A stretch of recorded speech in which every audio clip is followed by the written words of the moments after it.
In this video, I will discuss proofs in high school geometry. Proofs are one of the more difficult aspects of geometry, and I encourage you to come back and watch this video several times until you feel that you really understand proofs. Most people will not be able to understand them by watching this video just once. A proof is a set of statements and reasons that should convince someone that a statement is true. I believe that proofs are important for several reasons. First, when I ask a student, "Why did you do that?" I seldom want him or her to answer, "That's what the book told me to do." I would much rather that the student understand what he or she is doing and why he or she is doing it. Proofs are also important because they teach students how to think logically and communicate their ideas. I do believe that proofs are an important part of high school geometry, but I also realize that many students will never understand them. They are not tested on the SAT or ACT, and most students do not see them in college unless they are majoring in a math or science related field. Therefore, many parents, books, and teachers do not teach proofs. If you are using my geometry book as a homeschool parent or student, I encourage you to attempt the proofs. If you decide that you or your student will never be able to understand them or get them right, it is okay for you to skip the problems that ask you to prove statements. However, this is not true for all geometry programs, so I encourage you to check with the publisher of your book before you decide to skip these problems. Before we look at some examples of proofs, I'd like to state that different books and teachers can teach proofs very differently. Some books and teachers will want more detail than what you see here, and other books and teachers will want less detail. Also, some books and teachers may state the definitions, postulates, and theorems differently than the way that I will state them here. If you have not already done so, please print the document at the website that you see here and have it in front of you while you watch this video. The first section on this handout is a list of some properties from algebra. The section titled Points, Lines, Planes, Line Segments, and Rays, and the section titled Angles contain excerpts from our quick reference guide on points, lines, planes, and angles. The third section gives you some proofs for the examples that I will discuss in this video. When I teach proofs, I like to begin with algebraic proofs because students at this level are generally more familiar with algebra than geometry, so please pause the video and solve these two equations on your own.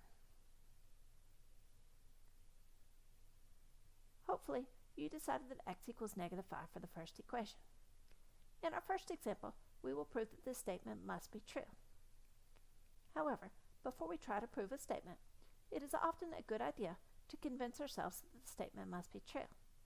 So, let's substitute -5 for x in the original equation and see if we get a true statement. Since this gave us a true statement, this tells us that x can equal -5.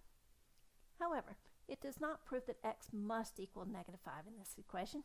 It is possible that there are other values of x that might work.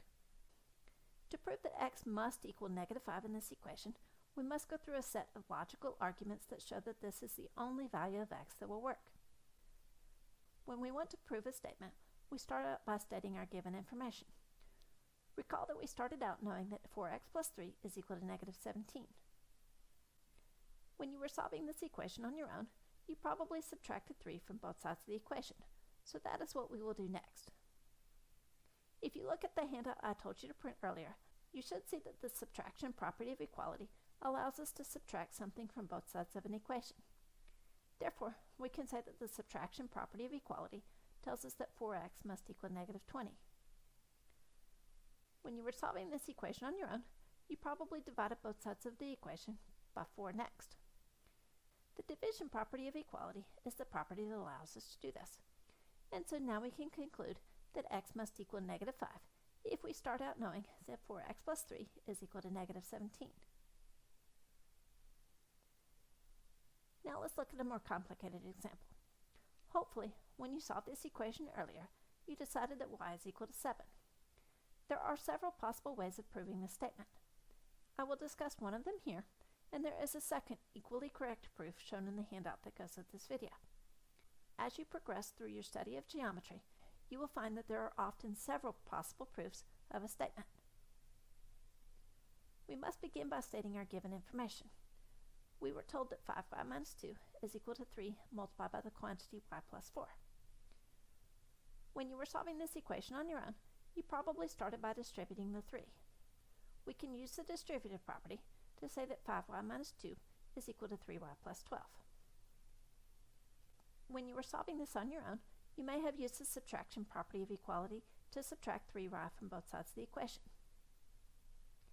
Next, we can use the addition property of equality to add 2 to both sides of the equation.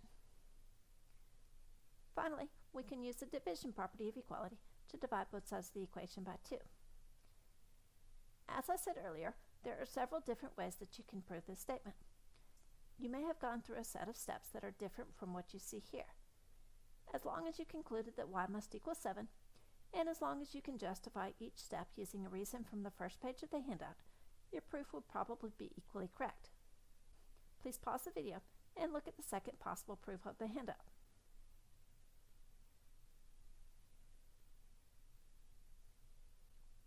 These two proofs are not the only possible proofs of this statement, but they show the ways that most people would choose to prove this statement. Now let's look at an even more complicated algebraic proof. There are even more possible proofs of this statement. I will discuss one of them here, and there are 3 more in the handout. To prove this statement, we must start by stating our given information. Next, we can use the distributive property to distribute the 3 to the terms in the parentheses. For our next step, I will use the substitution property of equality. If you look at the first page of the handout, you should find this property towards the bottom of the properties from algebra. Because 16 plus 12 is equal to 28, we can use this property to substitute 28 for 16 plus 12. For my next step, I will use the subtraction property of inequality to subtract 3b from both sides of this inequality. Now I can use the subtraction property of inequality again to subtract 28 from both sides of the inequality. Finally, I can use the division property of inequality to divide both sides of this inequality by negative 30. Recall that I must flip the inequality symbol whenever I multiply or divide both sides of an inequality by a negative number. As I said earlier, this is only one of many possible proofs. Please pause this video and look over the other 3 proofs in the handout. Now let's look at some geometric proofs. For my next example, I will prove the midpoint theorem. You can find an example that shows what this theorem tells you on the second page of the document that I told you to print earlier. Also, in case you're wondering, a theorem is a statement that you can prove. When we want to prove a statement in geometry, the first step is usually to draw a generic picture that describes the if part of the statement. Note that this picture is a generic picture that illustrates the statement M is the midpoint of segment AB. When we want to prove a theorem, the if part of the statement is the information you're given, and the then part is the part that you want to prove. Therefore, for this proof, we can say that we are given that M is the midpoint of segment AB, and we want to prove that segment AM is congruent to segment MB. To prove this statement, we must start by stating the information that we're given. Now look at the bottom of the first page of the document that I told you to print earlier. Since we just said that M is the midpoint of segment AB, we can use the definition of midpoint to say that this tells us that the distance between A and M is equal to the distance between M and B. Now look at the definition of congruent segments at the top of the next page of the handout. We can use this definition to conclude that segment AM must be congruent to segment MB. Before we look at another example, let's talk about some of the notation that I used here. Many people think it would be correct to write segment AM is equal to segment MB. However, as the note that goes with the definition of congruent segments on the handout tells you, we are talking about pictures when we put segment symbols above the AM and MB, and it does not make sense to say that 2 pictures are equal to each other. On the other hand, when we do not put segment symbols above the AM and MB like you see in statement 2 here, we are referring to the distance between 2 points. Since the distance between 2 points does involve a number, you should be able to see that it does make sense to say that the distance between A and M is equal to the distance between M and B. Also, I'd like to point out that many students try to say that the reason for statement 3 is the midpoint theorem. However, you should realize that this is not correct because this is supposed to be a proof of the midpoint theorem, which means that I am going to go through a set of statements and reasons that should convince you that the midpoint theorem is true. And if I'm supposed to be convincing you that this theorem is actually true, I cannot use it as one of my reasons. For my next example, I will prove the congruent supplements theorem. You can find an example that shows you what this theorem tells you at the bottom of the third page of the document that I told you to print earlier. We must begin by drawing a generic picture that describes the if part of this theorem. Hopefully you remember that two angles are supplementary if and only if the sum of their measures is 180 degrees. You should be able to use this information to realize that this picture makes it look like angle 2 is supplementary to both angle 1 and angle 3, and so this is a generic picture that describes the if part of this theorem. As I said earlier, when you want to prove a theorem, the part that follows the if is the information you're given, and the part that follows the then is what you want to prove.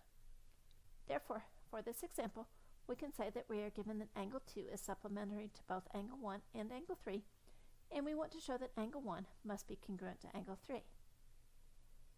Before we do a formal proof, it is often useful to convince ourselves that the statement is actually true. So let's say that angle 1 has a measure of 75 degrees. Then, since angle 2 must be supplementary to angle 1, angle 2 must have a measure of 105 degrees. Since angle 3 must be supplementary to angle 2, this means that angle 3 must have a measure of 75 degrees. Since this tells us that angles 1 and 3 have the same measure, they must be congruent if we start out knowing that angle 1 has a measure of 75 degrees. Now pick a different measure for angle 1 and pause the video and do some experimentation on your own.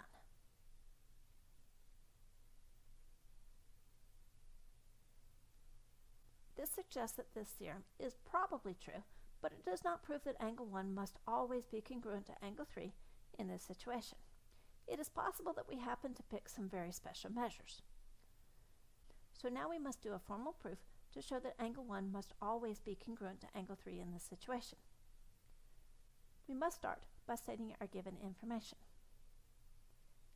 Now look at the definition of supplementary angles at the bottom of the second page of the document that I told you to print earlier. Since we just said that angle 2 is supplementary to both angle 1 and angle 3, we can use the definition of supplementary angles to say that the measure of angle 1 plus the measure of angle 2 is equal to 180 degrees, and that the measure of angle 2 plus the measure of angle 3 is also equal to 180 degrees. Next, I will use the substitution property of equality. The substitution property of equality is stated for you on the first page of the handout towards the bottom of the properties from algebra. We said in statement 2 that the measure of angle 2 plus the measure of angle 3 is equal to 180 degrees, and so we can substitute the measure of angle 2 plus the measure of angle 3 for 180 degrees in the first equation in statement 2.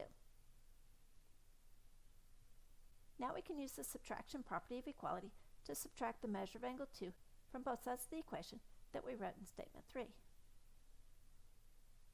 Finally, we can use the definition of congruent angles to conclude that angle 1 must be congruent to angle 3. The definition of congruent angles is the first thing under the heading Angles on the second page of the handout. Before we look at our next example, I'd like to talk about some of the notation that I used here. Look at the note under the definition of congruent angles.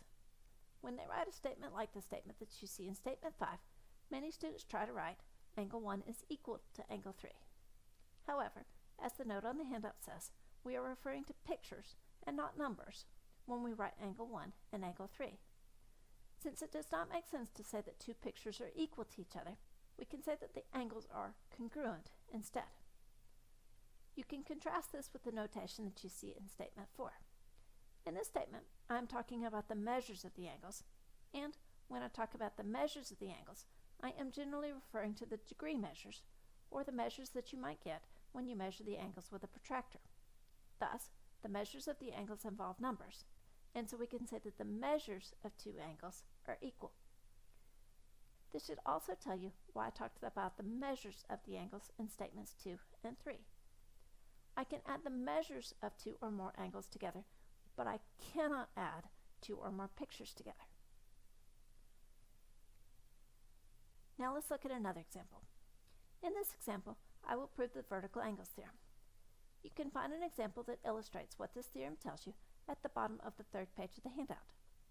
You may also find it helpful to look at the definition of vertical angles stated above this theorem.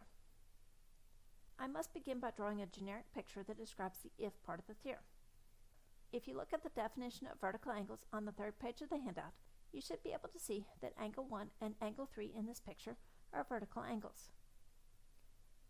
Like I said earlier, the part of the theorem that follows the if is our given information, and so I can say that we are given that angle 1 and angle 3 are vertical angles. The part of the theorem that follows the then is what we want to prove, and so I can say that I want to show that angle 1 must be congruent to angle 3. Before we do a formal proof, it is often useful to do some experimentation and hopefully come up with a plan, and so I would like for you to pick some measures for angle 1 and then find the resulting measure of angle 3. Pause the video while you see if you can figure out why angle 1 must be congruent to angle 3.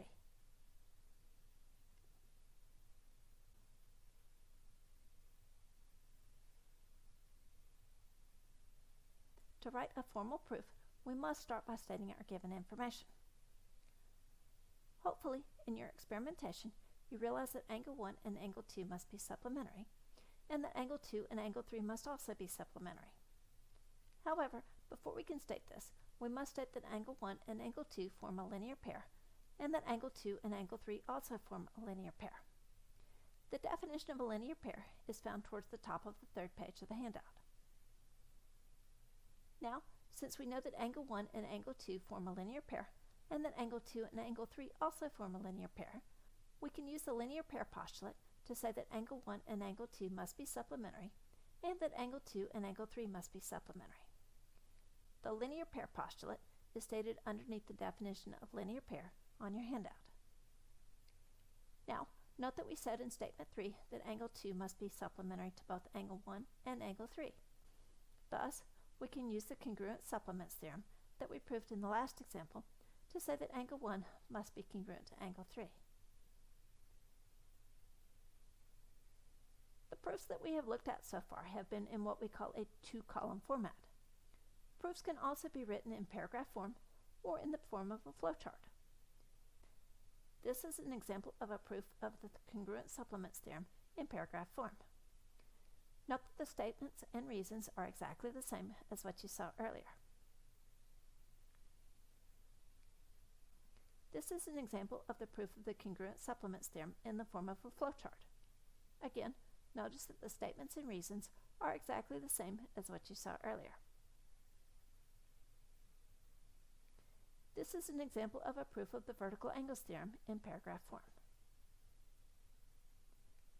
This is an example of a proof of the vertical angles theorem in the form of a flowchart.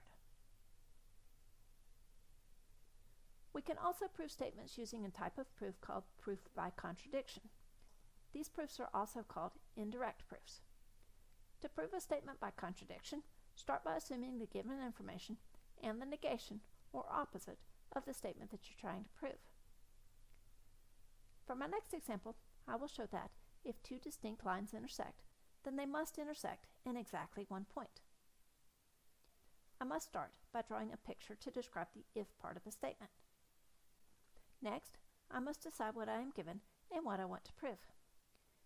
The if part of the statement tells me what I am given, and so I can say that I am given that lines M and N are two distinct lines that intersect. The then part of the statement tells me what I want to prove, and so I can say that I want to show that lines M and N intersect in exactly one point. In other words, I want to show that they intersected one and only one point. I will begin by noting that the definition of intersection tells us that lines M and N must intersect in at least one point, and so I only need to show that they cannot intersect in more than one point. I will show you a proof of this statement in the two-column format, and then I will show you a proof in paragraph form and in the form of a flowchart. I must begin by stating the given information. Now, since I want to write an indirect proof of the statement, my next step is to assume the opposite of what I want to prove. That means that I will assume that lines M and N intersect in at least 2 points, and I will call these points A and B. That tells me that lines M and N both contain points A and B. However, this presents a problem. On the second page of the handout, there is a postulate that states through any 2 points there is exactly one line. A postulate is a statement that is accepted without proof because it is just too basic to prove, so we can use it here since we just said that lines M and N both contain points A and B. This postulate tells us that lines M and N must be the same line. Since we said in statement 1 that they are distinct lines, this cannot be true. Therefore, we have what we call a contradiction, and so I can conclude that my assumption must be false. This is an example of a proof of the same statement in paragraph form. This is an example of a proof of the same statement in the form of a flowchart. Now that you have an idea of what proofs are, I'd like for you to try a few problems on your own and then come back and watch the video again. If you have comments on this video, please feel free to use the Contact Us link on our website.